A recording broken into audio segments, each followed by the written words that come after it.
Que la paix et le salut soient sur vous tous. En ce mois de novembre, l'ignoble magazine L'Économiste vient de publier une nouvelle couverture prédictive. Cette fois, elle met en scène plusieurs cartes de tarot. Bien évidemment, la composphère est en ébullition. Je rappelle que ce magazine est l'un des plus influents du monde, qu'il est lu par la caste dirigeante, qu'il est détenu en partie par la famille Rothschild et que la couverture de l'édition de 2015 contenait un anagramme numérique qui aurait permis de déterminer la date du massacre du Bataclan, le 13 novembre 2015. Bref, tout indique que l'élite occulte se sert de ce magazine pour annoncer ses projets, y compris des attentats commandités qui ne sont en réalité que des sacrifices rituels. L'existence même de ce magazine signifie que nous vivons dans un monde illusoire où une caste d'illuminés travaille au-dessus des lois. En 2015, ils ont annoncé symboliquement « On va une fois de plus tuer des innocents », on vous donne l'anagramme numérique de la date et on verra si vous êtes assez intelligent pour résoudre cette énigme. Pour ceux qui douteraient d'une telle manière de procéder, je rappelle que Christine Lagarde, la directrice du FMI en personne, a fait une allocution en janvier 2014 où elle expliquait en détail comment l'élite organise son agenda en se fondant sur des calculs numérologiques. Elle expliquait que ces calculs étaient fondés sur la signification occulte des nombres, en particulier la magie du 7, ainsi que sur les intervalles entre les dates. Et elle a donné des exemples concrets, comme les accords de Bretton Woods ou la chute du mur de Berlin. Et 911 jours après cet aveu qu'elle a fait en public devant plein de journalistes, survenait le massacre de Nice à la date du 14 juillet 2016, qui donne plusieurs fois le nombre 7 selon la méthode qu'elle a elle-même indiquée. Il y a eu donc une double concordance, une au niveau de l'intervalle et l'autre au niveau du calcul numérologique. Et je rappelle que jamais la rédaction du magazine n'a justifié la présence de ces chiffres. Officiellement, ces chiffres ne sont là que par hasard. Ils servent juste à décorer. Rien que ces faits que je vous ai exposés suffiraient à déclencher l'ouverture d'une enquête envers les intéressés, c'est-à-dire les responsables de ce magazine, ainsi que Christine Lagarde. Mais hélas, nous vivons dans un système tellement corrompu que la caste dirigeante ne prend même plus la peine de se cacher, et quelles que soient les révélations, la populace, le troupeau, ne bougera jamais.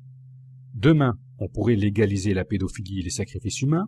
Les gens sont tellement abrutis qu'ils laisseront faire. D'ailleurs, déjà, ils laissent faire. Un pédophile comme le vice-président Joe Biden peut se permettre de tripoter des petites filles face aux caméras. Les parents qui sont pourtant présents n'y trouveront rien à redire car c'est un homme de pouvoir. Et les Américains ont failli élire une sorcière comme Hillary Clinton, dont le directeur de campagne viole, tue des enfants et des bébés. C'est le scandale Podesta au Pizzagate, qui a surgi à l'initiative de membres de services de renseignement américains, et bien entendu, il n'y a eu aucune répercussion. La populace s'en fout complètement, ou plutôt, elle attend sagement que les médias en parlent officiellement pour s'indigner. Bref, les moutons ont besoin d'une autorisation pour se révolter. Je sais que cela fait beaucoup d'informations à avaler d'un seul coup, mais à l'heure actuelle, le fait est que le satanisme de la caste dirigeante est en train d'être assumé. Ce n'est plus quelque chose qui est caché. Pour en revenir à l'Économiste, avec cette une qui vient de sortir, c'est comme s'il jetait un morceau de viande aux chercheurs de vérité, c'est comme s'il nous autorisait, nous, les gueux, à boulotter leur reste, et en outre, il nous invite à réfléchir comme eux. Bien entendu, dans les heures qui ont suivi sa parution, tout le monde s'est jeté dessus, tout le monde a pondu sa petite interprétation, ce fut souvent des inepties, mais parfois, il y a eu quelques réflexions intéressantes. Mais dans l'ensemble, les gens n'ont pas compris qu'en agissant ainsi, ils ne faisaient que suivre le mot d'ordre de l'élite. L'élite agit et eux, ils réagissent, donc quelle que soit leur analyse. Ils se situent à un rang inférieur. Ils sont féminins et passifs, alors que l'élite est masculine et active. J'emploie ces termes volontairement afin de vous expliquer dans quelle situation nous sommes. Si vous vous contentez de réagir aux manœuvres de cette élite, qui est tellement sûre d'elle qu'elle n'a peur de rien, vous partez déjà vaincu et vous allez vous faire bananer. Vous l'aurez dans le baba. En ce qui me concerne, j'ai décidé d'avoir une posture offensive, et en premier lieu, cela signifie que je ne veux pas laisser des illuminés me dicter mon agenda. Aujourd'hui, ils voudraient bien que je concentre mon attention sur cette fameuse couverture, mais cela ne m'intéresse pas, puisque cela reviendrait à chambouler mon programme. J'avais en effet prévu de parler du fils de Donald Trump et de l'Antéchrist, de ce blond qui devrait bientôt nous faire un petit coucou. Après cette petite intro destinée à remettre les choses dans leur contexte, nous allons passer à un petit rappel des faits que j'ai exposé dans plusieurs vidéos. Pour ceux qui ne comprendraient pas, il faut savoir que tout est lié. Par exemple, les séismes sont liés à la planète X, et celle-ci est liée à la Troisième Guerre mondiale, qui elle-même est liée à l'apparition de ce sauveur providentiel qui restaurera une paix universelle. C'est le fameux nouvel ordre mondial dont on nous rabâche les oreilles depuis des années, le plus souvent à coups de cornuto. Et ce n'est pas un hasard si les couvertures de l'Économiste montrent à la fois cette future guerre, des images de cette planète et le sauveur providentiel. Par exemple, sur la couverture pour 2016, on voit ce sauveur, cet antéchrist, porter un casque virtuel. Sur la dernière couverture, on le voit également avec un casque virtuel, mais cette fois, ils ont ajouté une imprimante 3D. On reviendra sur ce détail dans une autre vidéo. Quoi qu'il en soit, la couverture de l'Économiste pour 2016, la couverture prédictive, montrait que ce sauveur aurait l'apparence d'un jeune homme blond. J'ai fait le rapprochement avec d'autres blonds qui étaient montrés dans les fresques de l'élite, celle de Bank of America et celle de l'aéroport de Denver. J'ai déclaré qu'il s'agissait du même personnage. J'ai déclaré qu'il s'agissait de leur élu, qu'il serait né le 11 septembre 2001 et qu'il s'agirait du fameux antéchrist dont parlent les religions. J'ai dit qu'il serait d'origine germanique et qu'en fin d'année, il nous ferait un petit coucou. C'est-à-dire que d'une manière ou d'une autre, il serait mentionné largement dans les médias. Je précise bien entendu que son avènement aurait lieu des années plus tard, c'est-à-dire après la Troisième Guerre mondiale. Entre-temps, j'ai dit beaucoup de choses. Par exemple que les mois d'octobre et de novembre seraient marqués par plusieurs séismes importants, ce qui est arrivé. Le pic sismique est très largement confirmé, il est même plus puissant que prévu, mais je sais que cela n'empêchera pas des petits zozos de déclarer qu'ils s'attendaient à mieux. En fait, ils s'attendaient à voir le film 2012 en réel live, avec des plaques continentales qui sortent de terre et des tsunamis de 500 mètres. Ces zozos, ces tarés, croient que la réalité est un film et quand on leur annonce une date, ils se focalisent dessus comme s'il s'agissait de la sortie d'un film à grand spectacle. Ils vivent dans un monde de fiction et n'ont donc aucune conscience de la réalité profonde des choses. Ce sont des tarés, les tarés de notre temps, dont le mental a été complètement façonné par l'industrie du spectacle.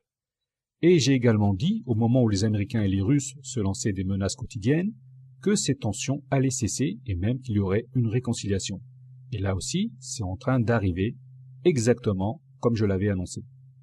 Et la prédiction de ce blond qui devait apparaître en fin d'année était audacieuse et risquée, dans la mesure où il règne une telle mentalité de dénigrement, de suspicion et même de jalousie que je peux faire 99 prédictions justes et me tromper ensuite une seule fois pour anéantir le travail de plusieurs années.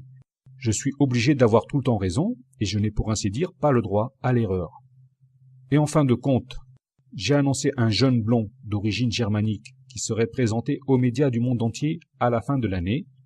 Et le 9 novembre, la nuit où Donald Trump est élu, qui monte sur la scène, un jeune blond, un peu bizarre, et tout le monde se demande mais qu'est-ce qu'il a ce gosse?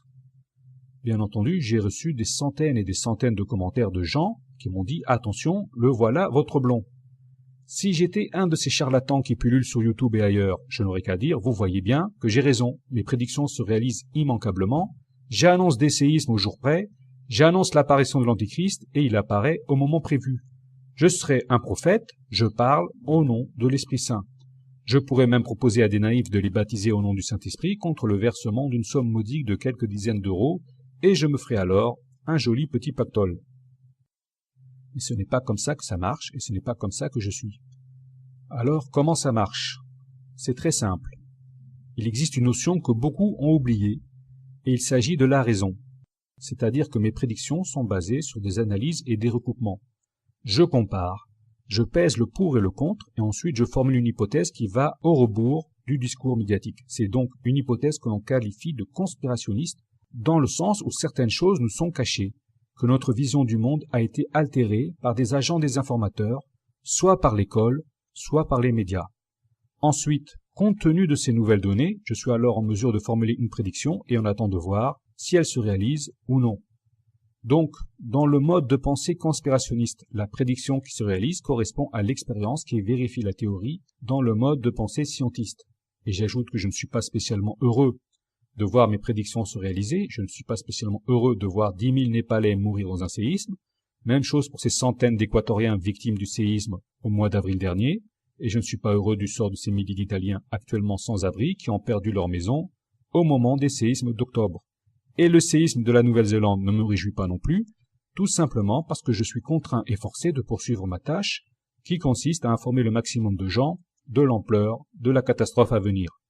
Et hélas, pour informer une minorité de bonnes âmes et de personnes intelligentes, je dois me taper les inepties et les insultes de ce qu'il faut bien appeler des tarés, des gens privés de toute faculté intellectuelle, des gens qui déclarent qu'il n'y a pas eu plus de séismes que d'habitude, qu'il n'y aura jamais de troisième guerre mondiale, que les cornutos sont des signes adressés aux sourds-muets, ou alors que ce sont des trucages Photoshop. Ils déclarent que les spectacles sataniques n'en sont pas, qu'il ne s'agit que d'une forme d'art contemporain, ou alors ils disent que ce n'est qu'un phénomène de mode. Ils déclarent également que les prophéties sont juste des inventions, de même que les religions et les livres saints. Et il y en a même qui déclarent que la Terre est plate et que le Soleil et les étoiles sont causés par des projecteurs holographiques de la NASA. Si, c'est vrai. Donc, tout ça pour dire que je ne suis pas spécialement heureux de faire ce travail. Moi-même, j'attends le moment où je vais me planter et me taire à jamais, comme l'avait fait en son temps le célèbre Paco Rabanne. Mais hélas, ce n'est pas encore arrivé, et pour le moment, je n'en suis pas évidemment à 100% de réussite, mais je n'en suis pas loin. Quoi qu'il en soit, maintenant je vais vous expliquer en me servant de cet exemple concret qu'est la problématique du blond et du fils de Donald Trump, quelle méthodologie il faut employer pour établir une analyse.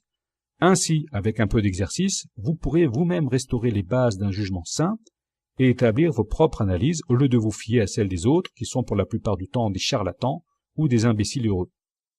La première règle à retenir est de ne pas prendre ses désirs pour des réalités. Cela signifie tout simplement qu'il faut être objectif. Il ne faut pas prendre en compte ce que l'on veut et il faut s'en tenir seulement aux faits. Tous ceux qui affichent leur délire sur Internet commettent l'erreur de confondre leurs désirs avec la réalité. Et leurs désirs deviennent alors des vérités que l'on ne peut remettre en cause, c'est-à-dire ce sont des véritables dogmes. Il y a des gens qui adhèrent au dogme de la Terre plate tout simplement parce que cette idée leur a plu. Pour ces gens, la réalité n'existe pas de manière concrète et indépendante d'eux-mêmes, et bien entendu, ils vont éliminer une par une toutes les objections que l'on pourrait leur présenter.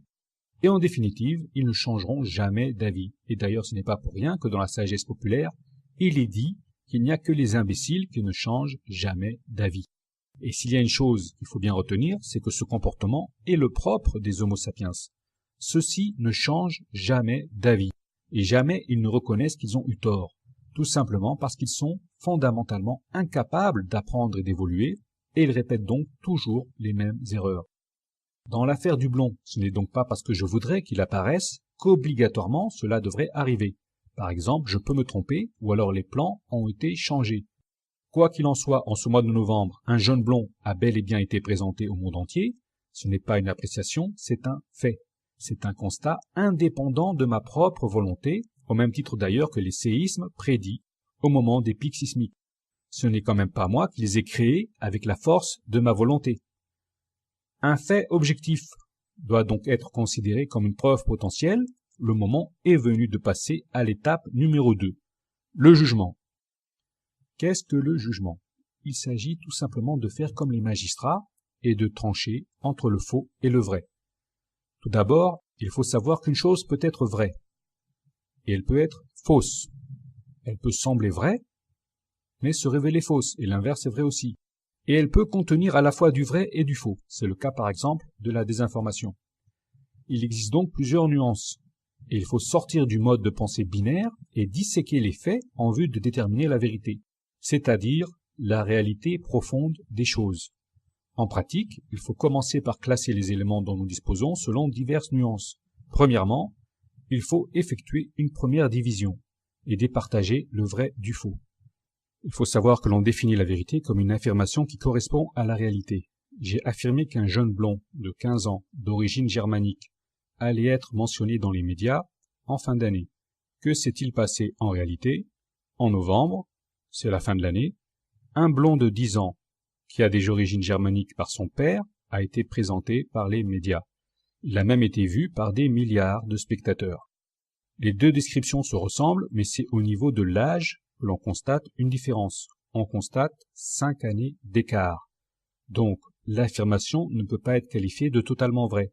Elle n'est vraie, ou plutôt semble ne l'être, qu'en partie. Donc, soit il y a une erreur dans la première affirmation, et il faut la corriger afin qu'elle corresponde à la réalité, soit tout simplement, le blond qui nous a été présenté Le fils de Donald Trump n'est pas l'antéchrist. Y a-t-il eu une erreur? Est-ce que l'antéchrist pourrait avoir seulement 10 ans en 2016? On a déterminé précédemment, en recoupant plusieurs sources, que l'antéchrist est censé jouer son rôle après la Troisième Guerre mondiale, vers 2018 ou 2019. Vous vous rappelez l'histoire de la comète.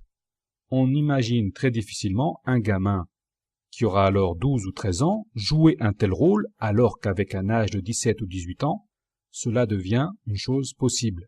Donc, on ne change pas la première affirmation qui est fondée, je le rappelle, sur une date de naissance située en septembre 2001. Avant de conclure que le blond n'est pas le fils de Donald Trump, il faut quand même l'examiner, sachant qu'une fraude est toujours possible. Par exemple, Barack Obama a présenté un acte de naissance falsifié afin d'être éligible à la présidence. Barack Obama n'est pas né sur un territoire américain. Il n'aurait pas dû être président, et d'ailleurs il l'a avoué lui-même. Mais comme d'habitude, tout le monde s'en fout. Alors la question qui se pose maintenant, c'est est-ce que le fils de Donald Trump aurait en réalité pu naître en 2001? Certains ont remarqué qu'il était plutôt grand pour son âge. Il mesure actuellement entre 1m65 et 1m70. Il n'a qu'à regarder les photos pour s'en rendre compte, sachant par exemple que sa mère mesure 1m80 et qu'elle porte des talons aiguilles. Mesurer pratiquement 1m70 à l'âge de 10 ans, c'est donc être grand pour son âge. Il s'agit là d'un fait et non d'une appréciation. Mais pour autant, cela ne signifie pas qu'il s'agisse de l'antéchrist. C'est juste une observation qui atténue légèrement le problème de son âge. Et il faut éviter de proférer des accusations infondées, et même si Baron Trump serait né en 2001 et qu'il aurait 15 ans, cela ne suffirait pas à faire de lui l'antéchrist. Avec un tel raisonnement, tous les blonds de 15 ans devraient être considérés comme des antéchrists. D'ailleurs, je précise que certains de mes lecteurs ont repéré un blond de 15 ans, que les médias en ont mentionné, qu'il porte un casque virtuel et qu'il a un grave problème à l'œil droit. Je ne dirai pas c'est qui, car je ne veux pas prendre le risque d'accuser un innocent. Avant de dénoncer l'antéchrist, il faut être sûr de soi à 100%, sachant par exemple que cela pourrait avoir des répercussions considérables. Je note en passant que le blond sur la une de l'Économiste a le fusil d'un combattant islamiste pointé sur la tête. Ce n'est certainement pas le fait du hasard. Cela signifie que dès qu'il apparaîtra, même pour faire un petit coucou, il sera dénoncé en tant que tel et sa vie sera mise en danger. Et d'ailleurs, je ne suis pas le seul à parler du blond, beaucoup l'ont remarqué sur les autres fresques, et il y a même des clips et des films qui le mentionnent. Je n'ai évidemment pas le temps de tout expliquer. Ajoutons que le blond que j'ai annoncé, ou plutôt que la une de l'Économiste a annoncé, serait une espèce de petit génie de la technologie, et Baron Trump est en effet passionné par la technologie et les mathématiques. En outre, l'analyse de son comportement sur scène le soir des élections démontrerait qu'il souffre d'une forme d'autisme. Il n'est pas très sociable, et les rapports humains ne l'intéressent guère. On le voit repousser son père, qui le touchait affectueusement. En plus, en tant qu'autiste, il a une démarche pataude, ce qui est l'un des traits de l'antéchrist selon la tradition islamique. Pour terminer, précisons que sur les fresques de Bank of America, certains ont distingué le nom de William sur le bras du blond, et que le deuxième nom du fils de Trump est également William. Son nom complet est Baron William Trump. Après avoir procédé à un examen attentif des indices et des preuves dont nous disposons, il est temps de prononcer le jugement. Alors, on peut considérer que cette apparition du fils de Donald Trump est certes un petit peu suspecte. Il partage certes beaucoup de points communs avec l'antéchrist, mais il n'y a aucune preuve définitive qui autorise à le dénoncer en tant que tel. Donc je me garderai bien de le faire, même si cela signifie qu'une fois l'année écoulée, je me serai alors totalement planté, et cet échec sera bien entendu mis en évidence pour détruire tout le travail d'information, notamment celui autour des pics sismiques et de la planète X. Mais ce n'est pas grave. Pour ma part, je préfère tout perdre plutôt que d'accuser un innocent juste parce que cela m'arrange. Car moi, à la différence des journaleux, j'ai une morale et une déontologie. Eux, ils préfèrent accuser des innocents et même condamner des peuples entiers, comme les Irakiens, comme les Libyens, comme les Syriens, afin de gagner plus d'argent, plus de privilèges. Mais à la fin, les choses étant ce qu'elles sont, ils vont évidemment tout perdre. Aujourd'hui, on a vu brièvement comment il fallait étudier un par un tous les éléments en notre possession et raisonner de manière objective avant d'émettre le moindre jugement. Plus tard, et si l'actualité le permet, je tâcherai de faire l'analyse de cette nouvelle une de l'Économiste en employant la même méthodologie. Sur ce, je vous donne rendez-vous très bientôt pour la suite dans la prochaine vidéo.